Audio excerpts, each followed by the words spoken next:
5 राज्यों में विधानसभा चुनावों के नतीजों के बाद गुरुवार को पहली बार कांग्रेस वर्किंग कमेटी की बैठक हुई और इस बैठक में तय हुआ कि राहुल गांधी की भारत जोड़ो यात्रा का दूसरा चरण जल्द शुरू होगा। साथ ही इंडिया गठबंधन को लेकर भी अहम चर्चा हुई। बैठक में कहा गया कि गठबंधन के सहयोगियों के साथ सीटों के तालमेल पर गंभीरता से काम करना होगा।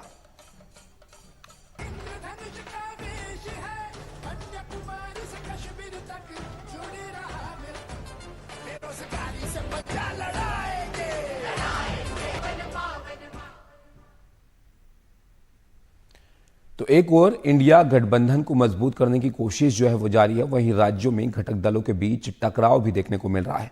पंजाब की बात करें जहां पर आम आदमी पार्टी और कांग्रेस के बीच टकराव बढ़ता ही जा रहा है। लुधियाना में गुरुवार को कांग्रेस की बड़ी रैली हुई और इस दौरान ज्यादातर कांग्रेस नेताओं ने कहा कि आम आदमी पार्टी से गठबंधन मंजूर नहीं है।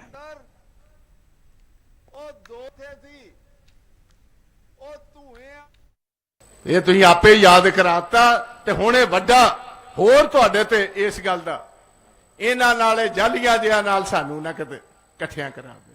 ਇਹ ਰਿਸ਼ਤਾ ਸਾਨੂੰ ਮਨਜ਼ੂਰ ਨਹੀਂ। कांग्रेस नेता प्रताप सिंह बाजवा ने कहा कि हम इन फर्जी लोगों के साथ नहीं आ सकते।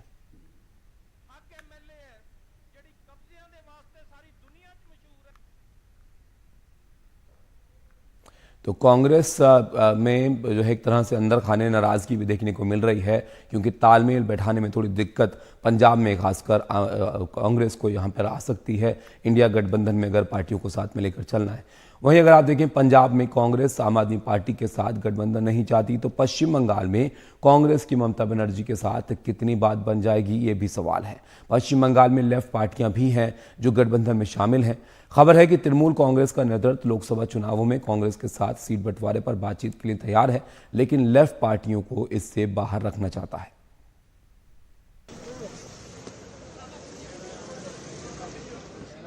इंडिया गठबंधन की बैठक में तृणमूल के अध्यक्ष और पश्चिम बंगाल की मुख्यमंत्री ममता बनर्जी कांग्रेस नेता राहुल गांधी के ठीक बगल में बैठी दिखी। अब बीजेपी के खिलाफ राष्ट्रीय स्तर पर मोर्चा तैयार करने की कवायद में जुटे कांग्रेस और तृणमूल कांग्रेस के नेता अगले लोकसभा चुनाव में पश्चिम बंगाल में सीट शेयरिंग की संभावना तलाश रहे हैं। अपने हाल के दिल्ली दौरे के दौरान ममता बनर्जी सार्वजनिक तौर पर पत्रकारों से कह चुकी हैं कि वो कांग्रेस के साथ पश्चिम बंगाल में सीटों के बंटवारे पर बातचीत के लिए तैयार हैं। तृणमूल कांग्रेस तैयार है सीट शेयरिंग के लिए कांग्रेस के साथ, इसको आप कैसे देखते हैं? देखिए, सारे पार्टीज जो इंडिया अलायंस में है चाहते हैं कि आपस में सीट शेयरिंग हो, चाहते हैं कि साथ मिलकर इलेक्शन लड़ें। तो जो परसों जो मीटिंग हुई थी अशोका होटल दिल्ली में, उसमें एकदम साफ किया गया था कि जल्द से जल्द हम सीट शेयरिंग की बात शुरू करेंगे और सारे पार्टीज के साथ बातचीत होगी और सारे पार्टीज आपस में बात करके एकमत होकर चुनाव लड़ेंगे। 2019 के लोकसभा चुनावों में तृणमूल कांग्रेस को सबसे ज्यादा 43.3% वोट मिले थे और 22 सीटों पर जीत मिली थी, जबकि कांग्रेस को सिर्फ 5.6% वोट मिले थे और वो 2 लोकसभा की सीटें जीत पाई थी। जाहिर है अगर तृणमूल कांग्रेस और कांग्रेस एक साथ चुनाव लड़ते तो करीब 49% वोट हासिल कर सकते थे। 2019 के लोकसभा चुनावों में कांग्रेस और लेफ्ट ने एक साथ चुनाव लड़ा था, लेकिन इसके बावजूद कांग्रेस को सिर्फ 5.6% वोट और लेफ्ट को 7.5% वोट मिले थे। यानी दोनों पार्टियां मिलकर सिर्फ 13.1% वोट ही हासिल कर पाई थी। बुधवार को पश्चिम बंगाल कांग्रेस के वरिष्ठ नेता पार्टी हाईकमांड से मिले और राज्य में सम्मानजनक सीट शेयरिंग किस पार्टी से हो, ये फैसला पार्टी नेतृत्व पर छोड़ दिया। टीएमसी के साथ अलायंस होता है तो क्या बता देंगे ना हमारे आलाकमान जब होगी, लेकिन आज मतलब अंदाज से कैसे बात करे। लेकिन कुछ इस तरह की बातचीत हुई है क्या दादा? हमारे पार्टी की तरफ से बात है, रोजाना होते हैं, रोजाना बात होते हैं, बात क्यों नहीं होंगी? तो क्या माने कि बंगाल में आप लोग मिल के लड़ेंगे? जो फैसला होगी बता देंगे आप लोग। सूत्रों के मुताबिक तृणमूल कांग्रेस के साथ चुनावी गठबंधन के लिए तो तैयार है, लेकिन लेफ्ट पार्टियों को इससे दूर रखना चाहती है। लेफ्ट के नेताओं ने भी तृणमूल कांग्रेस से दूरी बनाई हुई है। ऐसे में इंडिया अलायंस से जुड़ी पार्टियां पश्चिम बंगाल में एकजुट हो पाएंगी, जिसकी संभावना कम दिखाई देती है। दादा, इस तरह की बातचीत हो रही कि बंगाल में आपके कांग्रेस के साथ अलायंस होने जा रहा है, इंडिया गठबंधन में इस तरह की बातचीत हुई है? ये तो वक्त की बात है, अभी बातचीत हो रही। हम चाहते हैं कि सब एक साथ लड़े। अब देखा जाए कहाँ तक क्या पहुँचे। लेकिन जो आप लोग की बातचीत हो रही है कि क्या कांग्रेस के साथ लड़ेंगे, कि उसमें लेफ्ट भी आएगा? सब तो चाहते कि लेफ्ट भी आए, अभी तक तो कुछ पता नहीं चल रहा। अब देखा जाए, अलग अलग स्टेटमेंट चल रहा चारों तरफ से। लेकिन दादा, इस तरह की बात आ रही है कि टीएमसी जो है कांग्रेस के साथ अलायंस करने की इच्छुक है और संभवतः लेफ्ट बाहर हो जाए गठबंधन से। नहीं, ये तो सब स्पेकुलेशन है, सब स्पेकुलेशन है। अब आगे बढ़ के देखा जाए क्या बने। सूत्रों के मुताबिक सीट शेयरिंग पर बातचीत के दौरान इंडिया अलायंस से जुड़ी पार्टियों का इस बात पर जोर रहेगा कि कुछ सीटों पर भले ही आपसी टकराव हो, लेकिन कोशिश होनी चाहिए कि ज्यादा से ज्यादा सीटों पर इंडिया गुट से जुड़ी पार्टियों के बीच आपसी समन्वय बना रहे। व्यवहारिक तौर पर यह फॉर्मूला पश्चिम बंगाल में दिखाई दे सकता है, जहां लेफ्ट पार्टियों के सीट शेयरिंग पर बातचीत से बाहर रहने के आसार हैं। दिल्ली से राजीव रंजन और सचिन के साथ हिमांशु शेखर, एनडीटीवी इंडिया। क्या मंगलवार को इंडिया गठबंधन से बिहार के दो नेता राष्ट्रीय जनता दल सुप्रीमो लालू यादव और मुख्यमंत्री नीतीश कुमार नाराज होकर निकले थे? लालू यादव ने इस खबर को मीडिया के दिमाग की उपज बताया है। बृहस्पतिवार को पटना जाने के पूर्व दिल्ली में राष्ट्रीय जनता दल अध्यक्ष लालू यादव मीडिया से रूबरू हुए, लेकिन उन्होंने जहां सीटों के तालमेल पर जल्द बात शुरू होने की घोषणा की, वहीं साफ किया ना वो और ना ही मुख्यमंत्री नीतीश कुमार मंगलवार को इंडिया गठबंधन की बैठक से नाराज होकर निकले थे। इंडिया गठबंधन की जो बैठक हुई बहुत पॉजिटिव हुई और कॉर्डियल एटमॉस्फेयर में हुआ। लालू प्रसाद और नीतीश कुमार दोनों नाराज है, बैठक से उठकर चले गए। बैठक खत्म हो गई। सब आदमी प्रेस कॉन्फ्रेंस में नहीं जाता है। हालांकि नीतीश कुमार पटना आने के बाद तुरंत तिब्बती धर्मगुरु दलाई लामा से मिलने बोधगया गए और उन्होंने पटना में भी मीडिया से दूरी बनाए रखी। लेकिन उनके पार्टी के राष्ट्रीय अध्यक्ष ने साफ किया कि नाराजगी का सवाल कहां है और अब तो संयुक्त रैली की तैयारी हो रही है। कोई नाराज नहीं हुए हैं नीतीश कुमार जी। बैठक के अंत तक नीतीश कुमार जी थे और बैठक के अंत में उन्होंने खड़गे साहब से, सोनिया जी से, राहुल जी से, सबसे अनुमति लेके हम लोग आए। अलग अलग जगहों पर जॉइंट रैली होगी, आम सभा होगी और उसमें सभी पार्टी के गठबंधन के जो INDIA गठबंधन के सभी नेता उसमें जाएंगे। बैठक में यही तय हुआ भाई, प्रेस कॉन्फ्रेंस में जाना होगा तो एक दो लोग जाके ब्रीफ कर देंगे, लेकिन कुछ मानसिकता ऐसी है यहाँ के पत्रकारों में कि अपनी मानसिक संतुष्टि के लिए गुलजुलूल खबर चलाते रहते हैं, परोसते रहते हैं। लेकिन बुधवार को ही NDTV से JDU के महासचिव ने कहा कि खड़गे का नाम ममता बनर्जी ने बिना किसी राय के लिया था और गठबंधन का कोई PM चेहरा नहीं होगा। दरअसल यही असहमति है जिसकी वजह से नीतीश लालू यादव के नाराज होकर निकलने की खबर चल पड़ी। बेशक दोनों परिपक्व नेता गठबंधन की जरूरत को बेहतर समझते हैं। पटना से कैमरामैन हबीब अली के साथ मनीष कुमार, NDTV इंडिया के लिए। छत्तीसगढ़ में आज विष्णुदेव साय मंत्रिमंडल का विस्तार होने जा रहा है। आज 9 विधायक यहां पर मंत्री पद की शपथ लेंगे। जो विधायक मंत्री पद की शपथ लेंगे उनके नाम आपको बता देते हैं। यहां पर बृजमोहन अग्रवाल हैं, रामविचार नेताम हैं, दयालदास बघेल हैं, केदार कश्यप, लखन लाल देवांगन, श्याम बिहारी जायसवाल, OP चौधरी, लक्ष्मी राजवाड़े और टंकराम वर्मा मंत्री पद की शपथ लेंगे। इससे पहले 13 दिसंबर को विष्णुदेव साय ने मुख्यमंत्री पद की शपथ ली थी। इसके अलावा अरुण साव और विजय शर्मा ने उप मुख्यमंत्री पद की शपथ ली थी।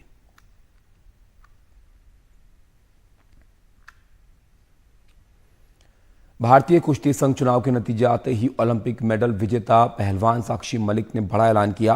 प्रेस कॉन्फ्रेंस में रोते हुए उन्होंने कुश्ती से संन्यास का ऐलान किया। उन्होंने कहा कि जब तक बृजभूषण शरण सिंह जैसे लोग कुश्ती संघ से जुड़े हैं, न्याय की उम्मीद नहीं है। साथ ही उन्होंने कहा कि कुश्ती संघ के नए अध्यक्ष संजय सिंह बृजभूषण शरण सिंह के पार्टनर हैं, इसलिए अब से आप मुझे कुश्ती लड़ते हुए नहीं देखेंगे। और फिर साक्षी मलिक ने अपने जूते उतारकर टेबल पर रख दिए, फिर वहां से चली गई। प्रेस कॉन्फ्रेंस में बजरंग पुनिया और विनेश फोगाट भी थीं। उन्होंने कहा कि इस मामले में सरकार से जो उम्मीद थी वो पूरी नहीं हुई। भारतीय कुश्ती संघ के चुनाव में इस बार बृजभूषण शरण सिंह के खेमे में उनके खेमे के संजय सिंह अध्यक्ष चुने गए हैं। जीत के बाद संजय सिंह ने कहा कि जिन्हें कुश्ती करनी है वो कुश्ती कर रहे हैं, जो राजनीति करना चाहते हैं वो राजनीति कर रहे हैं।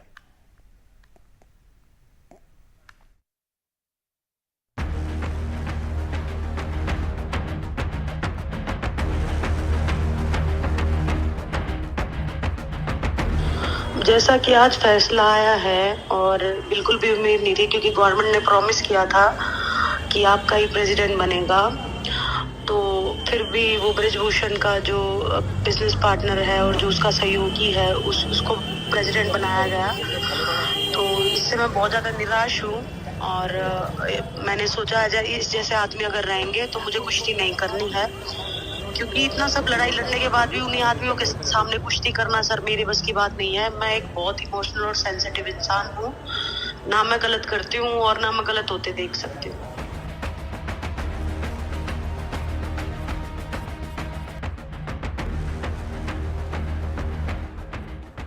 कोई रिजल्ट नहीं है सर इसका, अभी देख लो आप। इतनी लड़ाई लड़ने के बाद भी ये है कि अभी तो ये इलेक्शंस हुए हैं, अभी हम क्या आवाज उठा सकते हैं। तो वही बात है कि गवर्नमेंट ने अपनी पूरी कोशिश नहीं की और महिला प्रेसिडेंट की मांग की थी हमने कि प्रेसिडेंट महिला होनी चाहिए, कि शोषण ना हो आगे से। तो बस तो देख लो महिला प्रेसिडेंट कहाँ, ब्रिजभूषण ही जीता है, उसको मालाएं डल रही है, उसका स्वागत किया जा रहा है। तो ये चीज देख के मैं बड़ी दुखद हूँ, मुझे पहले ही पता था वो उसका आदमी है और अब मेरे बस की बात नहीं है कि आगे मैं कुश्ती भी कर पाऊँ या कुश्ती की जहाँ वो होगा मैं जा भी पाऊँ। जिस कुश्ती से मैंने इतना प्यार किया था अभी उससे मुझे हमेशा के लिए दूर होना पड़ेगा, जब तक ब्रिजभूषण जैसे आदमी फेडरेशन में है।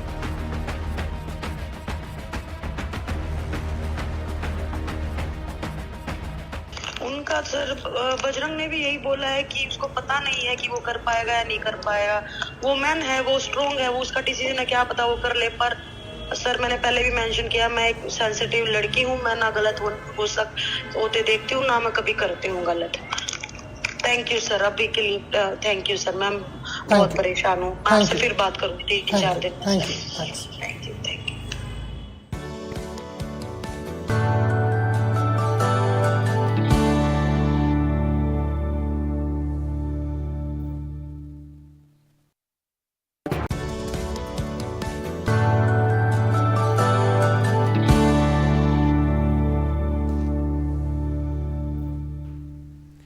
छत्तीसगढ़ के धमतरी जिले में एक 150 साल पुराना पीपल का पेड़ काट दिया गया। किसने काटा पता नहीं, वन विभाग तक को भनक नहीं। दर्दनाक बात यह थी कि यहां घोंसलों में रहने वाले पंछियों के 200 बच्चे तड़प तड़प कर मर गए। जुल्फिकार अली की रिपोर्ट आप देखिए।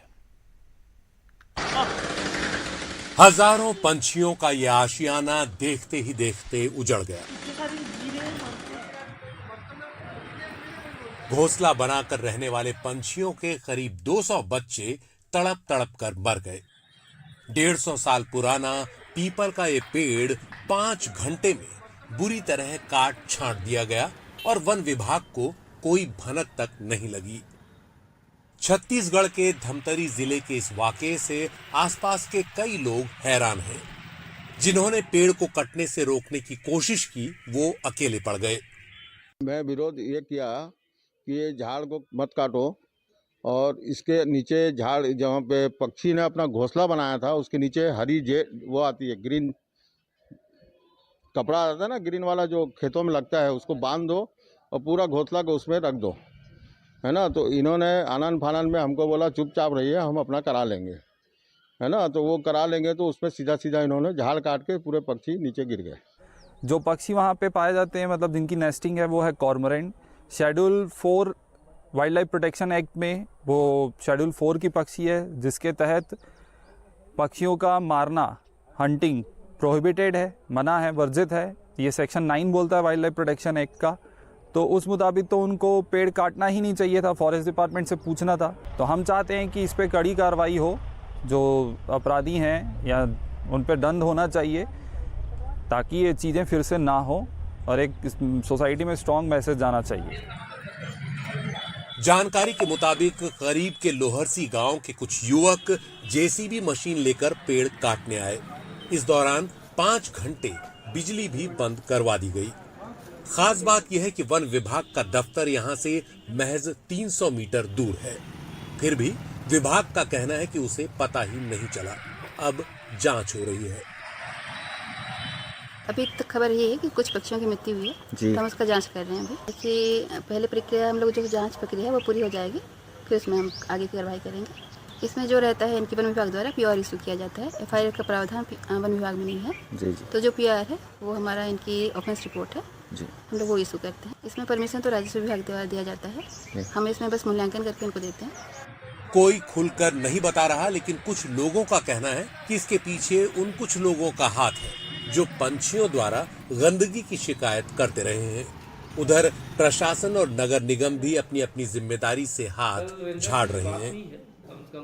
हम लोगों को भी न्यूज़पेपर और आप लोगों के माध्यम से जानकारी प्राप्त हुई है कि वृक्ष की कटाई जो है वो की गई है, परंतु राजस्व विभाग के किसी कर्मचारी जो है उसकी वहाँ पर मौजूदगी की बात संज्ञान में नहीं आई है। और इसको लेकर के वन विभाग के साथ भी चर्चा हुई है और चर्चा करके जो है इसकी जांच की जा रही है। जांच उपरांत जो है नियम संगत जो है इसमें कार्रवाई की जाएगी। इसमें कोई निगम के कर्मचारी इन्वॉल्व नहीं है। एक्चुअल में बहुत सारे विभाग होते हैं जो कोऑर्डिनेट करके चलते हैं, सबके अलग अलग विभाग होते हैं। पेड़ काटने का विभाग जो है वो जो फॉरेस्ट विभाग से संबंधित होता है, चूँकि निगम क्षेत्र के प्रीमाइसेस में आता है, इसलिए यहाँ पे इनका भी निगम का भी रोल आता है, पर वो परमिशन संबंधित आता है जो नहीं आया था। दूसरा इसमें है कि पक्षी के लिए भी जो है उसके लिए भी जो फॉरेस्ट विभाग है उनके माध्यम से जांच की जा रही है, क्योंकि डिपार्टमेंट अलग है और जो पर्टिकुलर डिपार्टमेंट होता है वो इस पर जांच करता है। इसमें निगम के एम्प्लॉयमेंट का कोई न सहयोग है न कोई रोल है। और जो भी पेड़ कटाई हुआ होगा वो पता नहीं अब किसके माध्यम से है, वो तो जो है जाँच का विषय होगा। जो फॉरेस्ट विभाग जाँच करेगा उसमें संज्ञान में आएगा। रिहायशी इलाके के बीचों बीच जनता की आंखों के सामने 150 साल पुराने एक पेड़ की ये दुर्दशा। फिर भी जनता में किसी के मुंह खुलते नहीं। पेड़ का मुंह होता तो बता ही देता, लेकिन उसकी जान तो होती ही है, दर्द उसे भी होता है। Bureau report, NDTV, India.